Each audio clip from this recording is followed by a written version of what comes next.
Hi everyone, thank you so much for joining us today. I have Sad with me today. Hey Sad, you all right?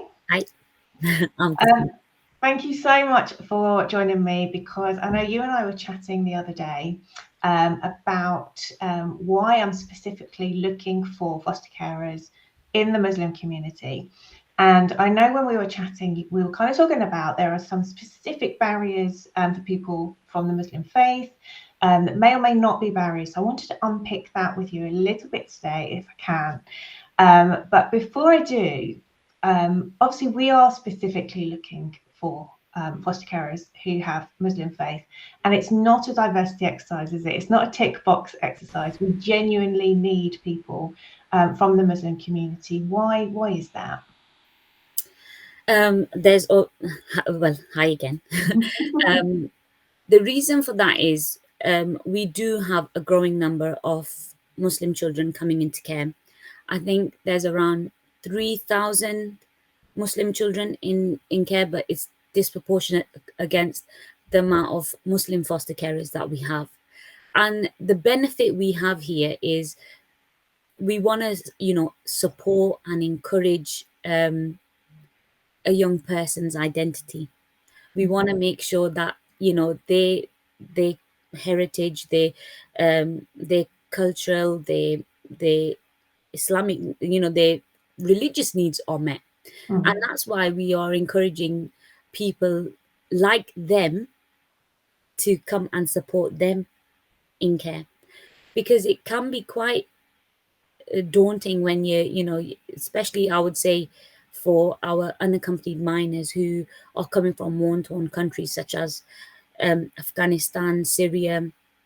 They are coming across here, and when they are placed with people that don't really understand their faith, Mhm. um, it's like a layer of being a bit more scarier, if that Yeah. makes sense. But when they see people who dress like them, you know, do the same actions as them, what they've seen growing up, it sort of eases them and also supports in their religious needs.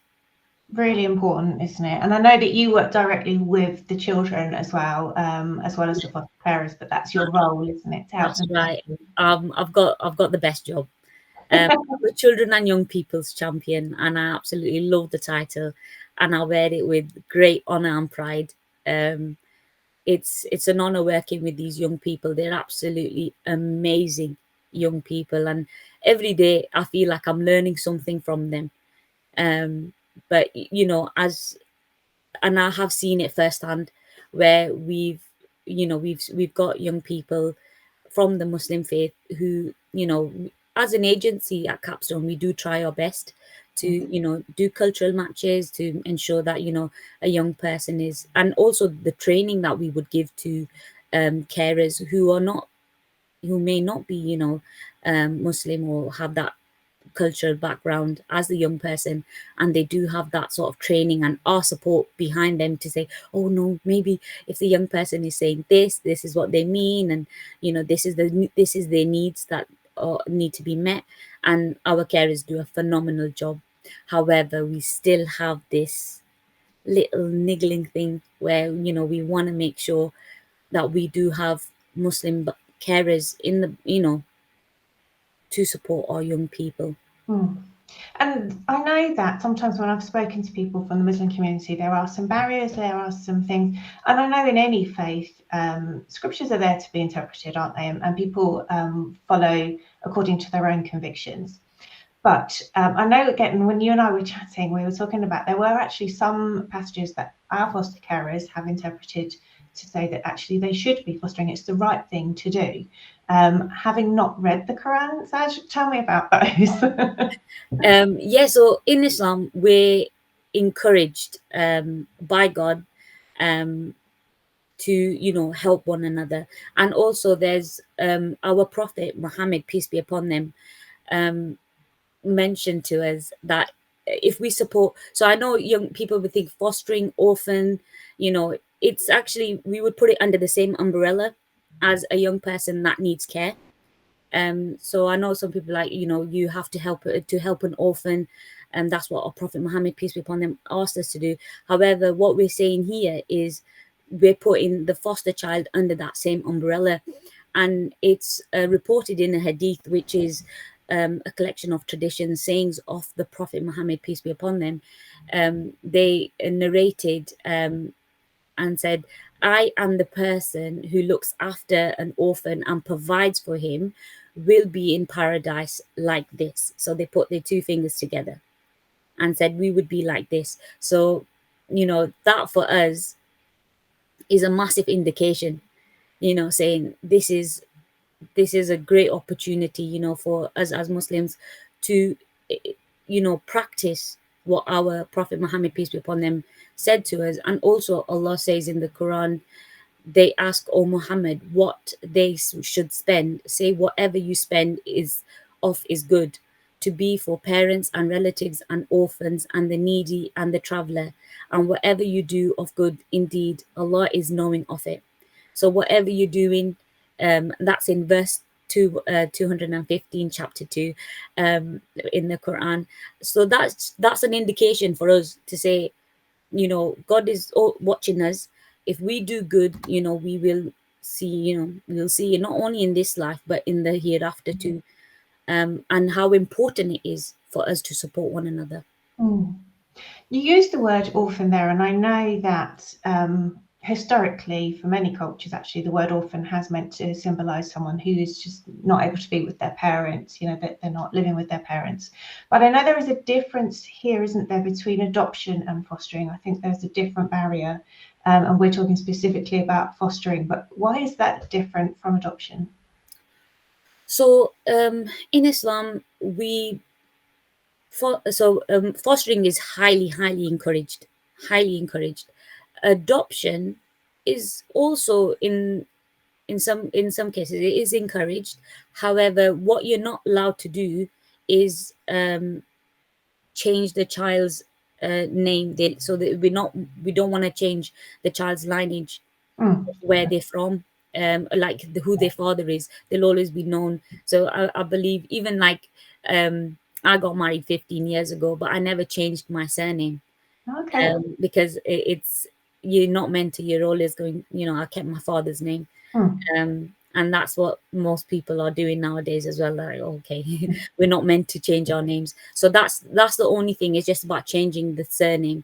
Right. However, you are allowed to, in some people believe you are allowed to adopt. Some people believe fostering is the better option. Mm. Yeah, because obviously with fostering there is no name change there. No, Um, but go on, what were you going to say? I was going to say, yeah, we sort of, in fostering, what we do for the young person is create like a life book, and so they do have that contact with their families. In majority of the cases, they will have contact with family.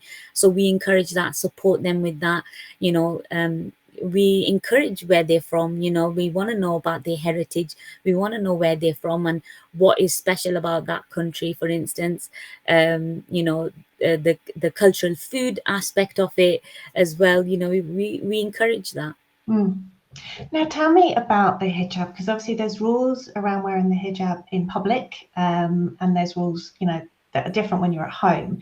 So, how have our foster carers, and it might be different for different foster carers, so perhaps you can tell me a couple of stories how have our foster carers kind of done that in the home? Do you know?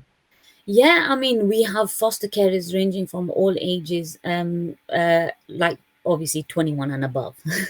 um, where, for instance, the carers that I've come across, if they do have a young boy, for instance, over the age of 14, it hasn't deterred them. It hasn't deterred them. They continue to observe the hijab in front of the child, but when they are in their own private spaces, they're able to remove it.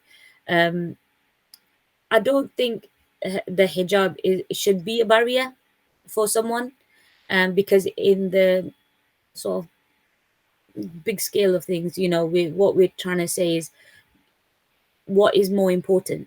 More Mm. important is supporting a young person in learning about their faith, in supporting them on their journey, on their faith, in their faith, is far greater than, you know, worrying about, oh, I have to cover in front of them. Right. For me, for myself, I would say, Yeah. and even for the carers that we, you know, we have, that is their understanding. You know, hijab is important. I've been wearing it from the age of 6. I love it. But we are, um, it has been, it does say in the Quran for, you know, the believing women to cover. However, everyone has their own journey.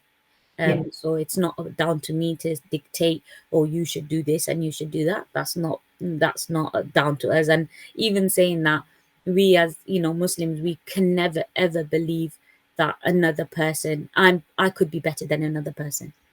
Right. You don't. I think we're told from a very young age, you're not even meant to have like an atom of pride in that sense, like thinking you're better than someone else. We're all, you know, the same. Mm. And I know, Sasha, every time I've spoken to you, it's your passion for your faith really comes across, and your role working with the children, that's been a really huge factor, hasn't it? Oh, 100%. For me, anything I do, I have to. I remember as a kid, my mom said to me, she goes, "So what have you done for God today?" And I was like, "Oh, what? Really? What does that mean?" And I pondered on that. I was like, "What have I done today specifically for God?" Um, and so I made it a challenge for myself every day before I sleep, even till this day. I'll have a little sit and I'll say, okay, today, God, I did X, Y, Z for you. Obviously, we have our daily prayers and things, but I feel like that's more Mm. for us, like our 5 daily prayers. But actually doing an action for the sake of God. So this job helps me with that immensely. So I feel like I'm working, but I'm also I'm working for Capstone. Mhm. I'm also working for God. So I'm not only just, you know, having to answer back to my manager, what have I done, what, you know, my actions of the day. I'm also replying to God and saying, today I helped your person. Yeah. You know, And you were saying about how actually the children that we look after have got different stages in their own faith. So actually, some of them don't really know as much about their own faith as others do. absolutely. I recall a couple of young people coming up to me saying, "Oh, I'm getting, you know, can you help me with something?" I'm like, yeah, of course, anything. What's the matter? And they're saying, you know, people at school are saying to me, they asked me what I am, and I said I'm Muslim. And they go, okay, you know, recite X, Y, Z. And the young person didn't know how to answer that. So he said, you know, he goes, it sort of threw him off a bit. And he was like, can you help me learn more about my faith? And I was like, absolutely, you know, I want to encourage that. Yeah, we have young people, and he came into care. This young person came into care from a very early age. It was, they were a baby when they came into care. So, you know, having to, I was honored, you know, to sort of share that with him. And we sort of saw, I was able to get him, sorry, I'm fluffing.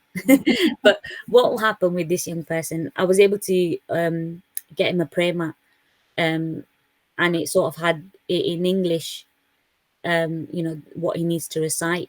Um, and he was able to sort of do that and start off with just something so simple and start learning like the praise in that way. And now prays 5 times a day. Um, It tries to do as many traditions of our prophet, so the sunnah of our prophet Muhammad, peace be upon them, like fasting on Mondays and Thursdays. I was like, whoa, now that's amazing. And just, you know, helping them sort of grow in their faith and learn more about them, because it can be quite daunting. We've had this quite I've had this quite a lot actually from young people saying, I am Muslim, I know that, but I don't know how to pray. mm, So teaching them as well, and help supporting them in their learning, because it's not, this is the thing, not all the time our young people can be placed with Muslim carers, yeah. because there's shortages. There's a gap there, a massive gap. So that's why, we want to make sure that we can fill that. Really beautiful. I know you've got loads and loads of stories, Serge, so I have to probably get you on again sometime. Definitely. I think another gap that we saw as well with our young people was, especially on unaccompanied minors not being placed with cultural matches, was them having the basic necessities Okay, of a like, Muslim, such as a Quran, a prayer mat. So what we did, we teamed up with Hussein Foundation, and they supported us, gifting these, we call them nests, these little uh, nest packages to our young people, and this is something that they can take on when they move on as well. So it's their own copy of the Quran, it's their own copy of the prayer, their own prayer mat, which they can take with them on their journey in care and out of care, hopefully in the future. So we were able to deliver those. We deliver those every Ramadan to our young people, and they love it. oh, that's so great. So great. I think I know every time I talk to you, it's just so important. These children have been through so much, haven't they, before they even get to us. Absolutely. And so actually being able to place them in a home where there's cultures that they understand, that they can learn, that they can feel connected to people and to God as well. So it's really important. And I'm going to just ask you, and I'm just going to put you on the spot here, Saj, what would you say to anybody who right now is watching this thinking, okay, maybe I could foster? Do it. do it. Do it. Definitely. We need people. Islam. We are taught to be compassionate. We're taught to be, empathetic towards others. That's our duty. In this world. I feel like, being compassionate to mankind, and this is another form of doing it. And yes, it's a massive commitment, but you're not only going to, you know benefit in this world helping this young person, but also in the hereafter. I had a young person say something to me as he left. He turned 18 and he was like, Saj, can you do me a favor? I was like, name it, I'm there. Tell me, what do you want me to do? And he's like, when you go up there, meaning at the doors of heaven in with God, and you don't see me, can you ask God where I am? I was like, he thinks I'm going to heaven. I'm, bless him. I was like, well, you do the same for me. So he's made a vow to me that when he gets to the gates of heaven and he doesn't see me, he'll call for me as well.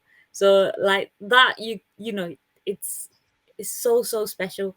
We really are in the business of changing lives, aren't we? And how We different the really are. outcomes for these young people are because of the foster carers as well as the staff like yourself who are just around them and helping them.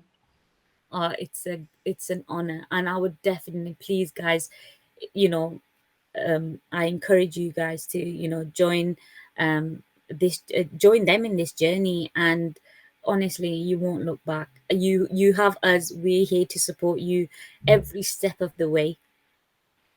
Fantastic. Thank you so much for your time today, Sad. And thank you. And if anyone's watching and you're thinking, actually, I want to know more, we do have a whole section on our website dedicated to answering some of your questions, but always get on the phone. We're happy to answer. And we've got lots of other staff, just like Saj, if you want to ask specific questions about cultural or faith issues, we will put you in touch and answer any of your questions and help you to decide if fostering is the right thing for you and your family. So please do get in touch. Thank you. Thanks.